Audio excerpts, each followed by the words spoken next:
Kũringana na ndũmĩrĩri ĩrĩa ĩrekereirio nĩ wabici ya mũnene wa maminista Musalia Mudavadi, Kenya nĩ nyitĩte mbaru mũtaratara mwerũ wa gwĩtĩkĩria jeshi cia Ngeretha gũthiĩ na mbere na gũthomithĩrio gũkũ bũrũri-inĩ. Oho kũringana na ndũmĩrĩri ĩrĩa ĩrekereirio nĩ wabici ya mwaria wa thirikari wa Ngeretha, thirikari ici cierĩ nĩ irĩkĩtie kũiguanĩra na gwĩtĩkĩra mĩhang'o ĩno ĩthiĩ na mbere bũrũri-inĩ. Thirikari ya Kenya yugĩte nĩ ĩtĩkĩrĩtie kũmacokeria marua na gwĩtĩkĩria Ngeretha irehe gĩkundi kĩa mbere kuma rĩrĩa mĩhang'o ĩno yarũgamirio, kĩoĩkaine ta Haraka Storm, gĩũke kuma mweri wa kenda. Maya magĩthiaga na mbere, thĩ ya mbunge ya ũgitĩri kũhĩtũkĩra mũikarĩri gĩtĩ wayo Nelson Koech ĩthing'ĩrĩirie no nginya ũiguano wa thirikari ici cierĩ ũrũmĩrĩre watho ũrĩa ũrũmagĩrĩrwo jeshi cia bũrũri ũyũ ciauna watho ci bũrũri-inĩ.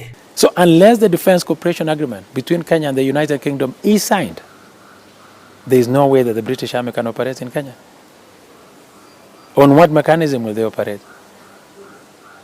So those are the issues that, and I think we've done our part. It is for them to sign, and they can continue. This is something that we do not want to derail, or we are not becoming a hindrance.